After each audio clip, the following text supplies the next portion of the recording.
हाय। जब हम healing word सुनते हैं तो हमें लगता है सब ठीक हो जाएगा, दर्द खत्म हो जाएंगे, ज़िंदगी पॉजिटिव हो जाएगी। पर सच ये है, हीलिंग का प्रोसेस स्वीट नहीं होता। हीलिंग का प्रोसेस बहुत कंफ्यूजिंग होता है। और इस वीडियो में मैं वही बात करूँगी जो कोई ओपनली नहीं बोलता, हीलिंग के फेजेस के बारे में। अगर आप इस टाइम कंफ्यूज्ड हो, अकेला फील कर रहे हो, लोग बोल रहे हैं कि तुम बदल गए हो, तो शायद आप टूट नहीं रहे हो, आप हील हो रहे हो। हीलिंग का पहला फेज होता है रियलाइजेशन। आप अचानक ये समझने लगते हो कि जो चल रहा है वो नॉर्मल नहीं है। फॉर एग्जाम्पल, शायद मैं ज़्यादा एडजस्ट कर रहा था, शायद मुझे रिस्पेक्ट ही नहीं मिल रही थी, शायद मैं सबके लिए अवेलेबल था पर खुद के लिए अवेलेबल नहीं था। इस फेज में ज़्यादा कुछ चेंज नहीं होता, सिर्फ आंखें खुलती है। एनर्जी लेवल पे ये फेज थोड़ा और हैवी लगने लगता है, क्योंकि सच देखना आसान नहीं होता। इसलिए इस फेज में लोग बोलते हैं कि शायद मुझे ओवर थिंकिंग हो रही है, पर असल में ये ओवर थिंकिंग नहीं होती है, ये होती है क्लैरिटी। आपको क्लैरिटी मिल रही होती है। नेक्स्ट जो फेज होता है that is emotional release phase. जैसे ही अवेयरनेस आती है, पहला फेज, अगला फेज जो होता है वो है इमोशंस का बाहर आना। आप बिना रीज़न रो देते हो, पुरानी बातें आपको याद आने लगती है, आपको बहुत गुस्सा आने लगता है, खुद पर भी और दूसरों पर भी। But the most important thing is कि ये दर्द नया नहीं होता। ये वो दर्द होता है जो आपने शायद कभी पहले अपने अंदर दबा दिया था।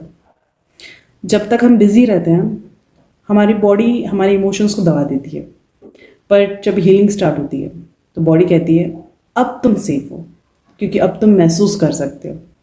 इसलिए इस फेज को लोग यूजुअली डिप्रेशन भी समझ लेते हैं, पर बेसिकली ये डिटॉक्स फेज होता है। हीलिंग का सबसे मिसअंडरस्टूड फेज जो होता है ना, दैट इज लोनलीनेस। आप बहुत ज़्यादा शांत हो जाते हो, आप अननेसेसरी बातों में इन्वॉल्व नहीं होते, आप हर चीज़ पर रिएक्ट नहीं करते। और तब लोग बोलते हैं कि तुम पहले जैसे नहीं रहे। आप पहले जैसे नहीं रहे, क्योंकि पहले आप अपनी एनर्जी सबको दे देते थे।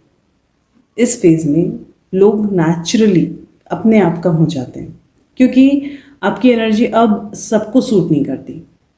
ये लोनलीनेस नहीं होती, ये पनिशमेंट नहीं है, ये होता है फिल्टरिंग। हमारी पास अब जो कुछ भी आता है या हमारे पास जो कुछ भी रह जाता है वो सब फिल्टर हो जाता है। Next phase is identity confusion phase. इस फेज में आप कंफ्यूज हो जाते हो। जो चीज़ें पहले पसंद थी अब पसंद नहीं आती। जो लोग पहले आपके लिए बहुत इंपॉर्टेंट थे अब उतना कनेक्शन फील नहीं होता। आप सोचते हो शायद मैं नेगेटिव हो रहा हूँ क्या, या मैं सेल्फिश बन रहा हूँ क्या।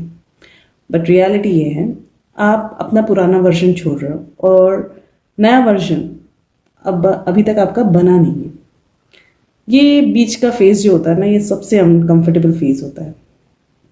Next phase is boundary phase. इस फेज में आप नो बोलना सीखते हो। आप हर चीज़ को एक्सप्लेन नहीं करते, आप सबको प्लीज नहीं करने की कोशिश करते, आप अपनी नीड्स पे ध्यान देने लगते हो।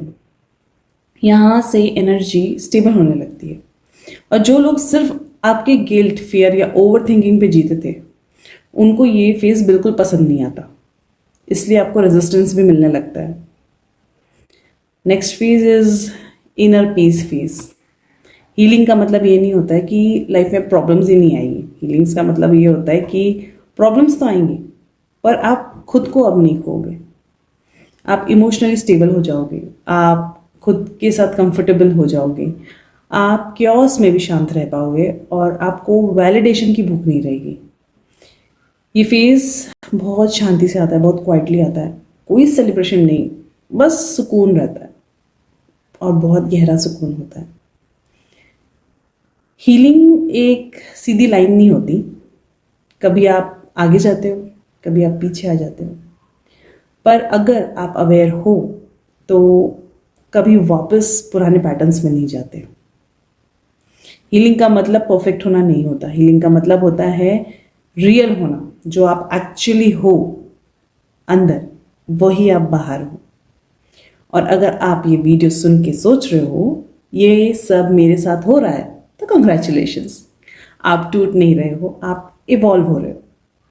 मैं हूं सुरभि, ये है द इनर वर्ल्ड, जहां हम कंफ्यूजन को लेबल नहीं करते, उसके अंदर छिपी ग्रोथ को पहचानते हैं। आप कौन से हीलिंग फेज एक्सपीरियंस कर रहे हो? कमेंट्स में ज़रूर लिख के मुझे बताइएगा। शायद आपकी कहानी किसी और को हिम्मत दे। Thank you.